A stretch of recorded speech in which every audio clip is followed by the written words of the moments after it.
How's everybody doing this afternoon? Sorry, I couldn't hear you.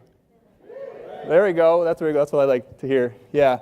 So I appreciate Cam introducing me, having me come up to speak about the work we're doing in Detroit. So, I need the clicker. I keep forgetting to grab the clicker. Here we go. All right.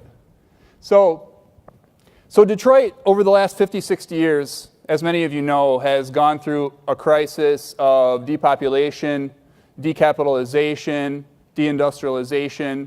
In many ways has been the poster child of all of that. That all culminated in 2014 with a bankruptcy that was preceded by our mayor embezzling money, which I'm sure you've heard about, and severe mismanagement, structural adjustments, getting less funding from the state.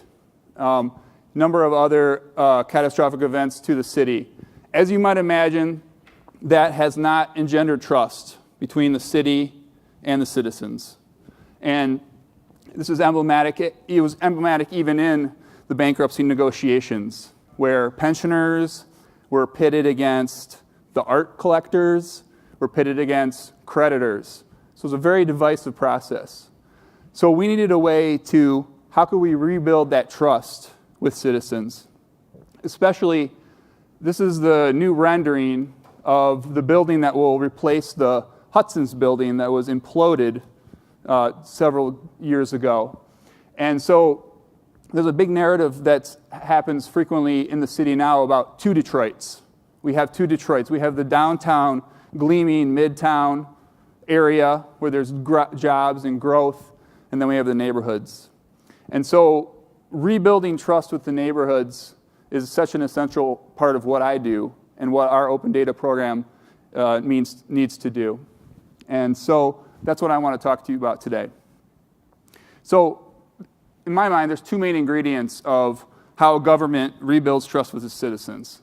One is we deliver high quality, effective, efficient services to all citizens, regardless of their location, regardless of whether they're in downtown or they're in Brightmoor or they're in East English Village. They get a same level of service. So that's one thing. And then the other thing is we share our information. We share our data. We readily provide access to city data and information through various means. And obviously the open data piece plays a part in both of those. So I want to talk about both of those aspects of rebuilding trust with the citizens of Detroit. So I've undertaken a number of actions in my year and a half approximately with the city as director of open data. One thing I started was Detroit Open Data News to essentially highlight both to citizens and internal users kind of what kind of data sets are out there. What did we just refresh? What has a new look? What is a new data set that's exciting? And so we're really trying to communicate with those folks. Over 1,000 folks are receiving the newsletter. So that's actually gotten a lot of acclaim in terms of good feedback on that. So that's been kind of a neat development. Another thing so we passed our Open Data Advisory Commission 2 years ago this February. But when I came on, there was still no Open Data Advisory Commission. So I said, hey, Garland, we got to make this happen. He said, go for it.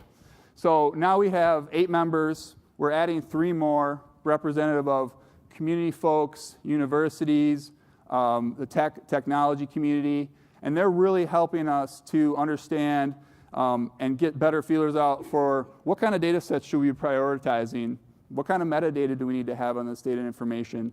And it's a really active, really involved group of folks, and I really appreciate their involvement. So that's a very, very exciting thing that I've been working on. Another thing is working with partner organizations. So we're lucky to have an awesome partner organization called the Detroit Data Justice Coalition, and they're very, very interested in understanding how data and information can improve the lives of all Detroiters. And so we've worked with them. They actually do these events called data discotheques, which are like science fairs for data. And so we can go there and show the open data portal and what you can do. So that's been pretty cool. So, but as you know, we need to build support internally, right? I need to work with the departments. So I've tweaked the model in terms of how do I come and talk to departments? How do I work with them? So I kind of started off coming to people and saying, hey, give me your data. I can do cool things with it, and realize that's just not going to cut it, I don't need you, smart guy, to come tell me what to do with your data. So now I've kind of tweaked it where I come to the folks in the department and say, what are your goals for this year? What would you like to accomplish? And what are your pain points? What are the things that are getting in your way? And let me help you work on those things. And so we work through it as partners and prioritize the data sets, prioritize applications and other things we can build on top of that data. It's gained a lot more buy-in. I've doubled the number of departments involved since I came on, and it's been a really exciting partnership with those folks. And then we also have the Data Liaisons work group, as many of you do. These are folks in every department who work with the data on a daily basis, are really familiar with it, understand it, and are really passionate many times about providing greater visibility to that data information. And it's really, we kind of say it's a safe space. There's no stupid questions in that space. So we bring out our analysis projects or our ETLs we're building or our data cleanup projects and say, hey, I'm trying to do this.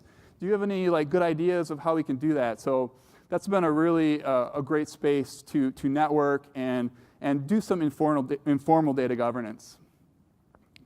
Speaking of data governance, so everyone wants to have informed citizens. We want to have cool apps, websites, et cetera, and that could be all built on open data. But what I've realized in my time at the city is that really that's just the tip of the iceberg, right? We need to have good data management practices. We have very disparate, siloed organizations, as many of you do. We need to have good data stewardship, where the data liaisons come in. We need to have overall data governance, things that structures within which we can operate, and then obviously executive sponsorship, which through my CIO, Beth Niblek, definitely have that. So this is kind of an interesting way to look at how are we actually providing quality end products to citizens. So obviously once we have that governance piece in place, my data can talk to your data, we can get greater efficiencies overall. So lots of exciting possibilities in that realm. But I wanted to talk a little bit about a drilled down example. So Detroit has about 80,000 abandoned homes, plus or minus 10,000. So pretty dire straits. And finally, we have been working citywide to really take these down. The mayor wants to take 200 down a week. And so we've actually taken down over 10,000 since the beginning of 2014. So that's an enormous amount. But as you might imagine, with speed, sometimes mistakes are made and the budget sheets don't exactly line up. So we did get under some oversight for this, which probably, as you might know, it's a good reason to start doing some open data. And so now we've been able to build a demolition tracker where residents can go on and can search a property and understand, obviously, is it been demolished, but also is it in the pipeline to be demolished, and what's the timeline on that? So that's really created a lot of buzz and a lot of excitement around the citizens, because previously they would call building safety, they would answer, well, we'll put it on the dangerous buildings list, and then that's all they heard. They never knew what was going to happen. So that was huge. But also another piece of this was internal data sharing. So the Detroit Land Bank Authority is doing the demos, our building safety is permitting it. We've actually been able to share data through Socrata data sets between those two databases and really improve the process time, improve the time to demolition for the work. And ultimately, we're making safer neighborhoods, more blight-free neighborhoods for all Detroiters, right? And that's the goal. So this is just kind of a website schematic of links to our Socrata data sets and an interactive map. So that's probably been a really great success story in terms of how a department is both using data internally to improve operations, improve services to citizens, but also how are we creating that visibility to city data and government data and really helping provide greater trust for those folks. So I appreciate your time. Thank you.